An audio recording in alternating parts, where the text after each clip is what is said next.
The Hebrew concordance for the King James 1611 Bible is the James Strong's Concordance. It was published in 1830. Now in it are 8,674 words of the Old Testament Hebrew and 5,624 words in the New Testament Greek. That gives us a mathematical formula. 864 in the Old Testament, remove 3,050, and that leaves us with 5,624. Although the Old Testament is also manipulated, they, the translators, hide behind assumption, but we can go back and see what they have done. Most notable is Isaiah 14:12, and the name Lucifer in the concordance is morning star. To fool the masses, it is Christ Revelation 22:16. This is where the angel, Michael, the archangel, the angel of Jesus, says, I, Jesus, have sent mine angel to testify unto you these things in the churches. I am the root and the offspring of David, and the bright and morning star. This is why 33-degree Freemasons are told Christ is Lucifer. We now look at the cornerstones of the altar to the Lord and the Great Pyramid. The rejection of Yah, this the sacred name of Yahweh, is the height of the missing capstone. To support a massive capstone, there has to be 4 supports, and all must be identical from an engineering perspective, starting on the foundation line, reaching to the top layer. These cornerstones must be supported by the millions of low-grade yellow limestones within the body of the pyramid structure. Each cornerstone cemented together with the same known mortar seen in the existing alabaster remaining of the 144,000 alabaster stones, and must be proportional to the base 365424.24. Therefore, each stone had a perimeter of 100th, 365.2424, or 91.3106 pyramid inches per side.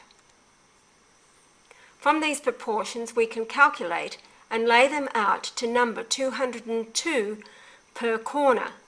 Now, the area of 91.3106 inches per side, so you multiply it by each other, equals 57.9 square pyramid feet. That word in the Greek dictionary means to cast off, such as to be rejected, be refused, which is a reference, of course, to Psalms 118, verse 22. Reading, the stone which the builders refused is become the headstone of the corner. Now, it can be placed and has to be 366 British inches high, or 30.50 feet. In the Hebrew Old Testament Concordance word total count of 8,674 and the Greek New Testament word total of 5,624, there's a difference of 3,050 words, and that number is Yah in Hebrew, missing from the New Testament. Therefore, 3050 is the number Yah, which equals 3050 feet, 30.50 feet, or 366 British inches, which is 365.612 pyramid inches. Now, to prove the height of the capstone and Yah, we know that the key of David is January 11th, 1944. We calculate the days from lunation 0, December 18th, 1922, and we have 7,694 days, or 21.06 years. There it is there, from lunation 0 to the rebirth date of the Christ, which is the key to the house of David, the 11th of January 1944, is 7,694 days, or 21.06 years. That number, 7694, is a queen. And in Hebrew, an angle as projecting, that is, by implication, a corner, column, or cornerstone. These are Yahweh's 4 wives, starting with the first, who was Eileen, that he married on April the 23rd, 1966. The second, then Pauline, he married February 14th, 1987. His third wife, Michelle, she was Mary Magdalene. They married on May the 11th, 1997. And the fourth is myself, Janelle. I'm Martha Magdalene. May the 30th, 2008. All of us, the 4 of us, are the 4 cornerstones. On that date, on May the 30th, 2008, Yahweh was 64.38 years of age, and this in Hebrew, feminine of 6434, means an angle, by implication, a pinnacle, corner, from an unused root meaning to turn, an angle of a wall, corner. The 144,000 saints of Revelation, chapter 14, verses 3 and 4, must be the first to reject the Vatican Great Whore and its daughters, which are the Freemason, Lucifer occult churches, and move back to the outer line of 36,524.24 from the less 286.1 displacement factor line of 36,239.14. Here it is here.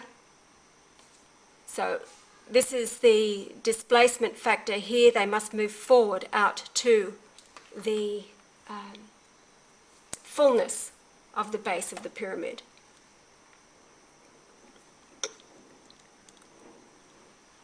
And there it is there. Yahweh's done a drawing here showing how the corners with the saints moved out to join the corners out to the fullness of the full-size base of 36524.24. Reiterating, the 144,000 saints are the first to reject the Vatican Great Whore and all of its daughters, which are the Freemason and Lucifer churches, and there's something like 34,000 Christian denominations out there in the world. Now, the problems that man faced, they all accelerated with Solomon, which became the basis for modern Freemasonry and Judaism, like a snake that slithered into every crevice of power until it's devoured all of the world. And there's a website there you can go to. These are some illustrations. You can recognize symbology here, all of Freemasonry, starting with Solomon. You've got the Star of Ra over here and the Star of Solomon.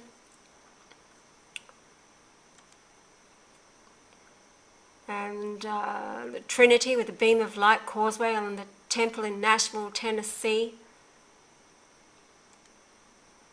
And the obelisk, of course, that we see all over the earth. Now, this is interesting. If you look here, this is a person looking at the star, which is, it's a blazing star. It's the Ra symbol. And it's supposed to be of the tail of Pleiades here. And then we have Orion to the south. And the degree of gazing from the person is 33 degrees. And apparently that's the reasoning of their 33 degrees. Now, Orion, of course, over here, is symbolic of the removing from the sheath the sword of the Lord. It's the Lord removing from his sheath his sword, the two-edged sword, which of course is the words from his mouth, two edges being the words that he spoke first time as Jesus and then the second time as the Father. Now here we have the references here to Pleiades and Orion from the oldest book of the Bible, Job 38:31. Canst thou bind the sweet influence of Pleiades or loose the bands of Orion? Canst thou bring forth Mazzaroth in his season, or canst thou guide Arcturus with his sons? Knowest thou the ordinances of heaven? Canst thou set the dominion thereof in the earth? This is a conversation that Job was having with his two friends who were coming to console him. In fact, they were upsetting him more than anything else. Now, Job is the oldest book of the Bible, and it's odd how it's not been placed first in a chronograph of age, but being replaced by the Jewish Torah, the first 5 books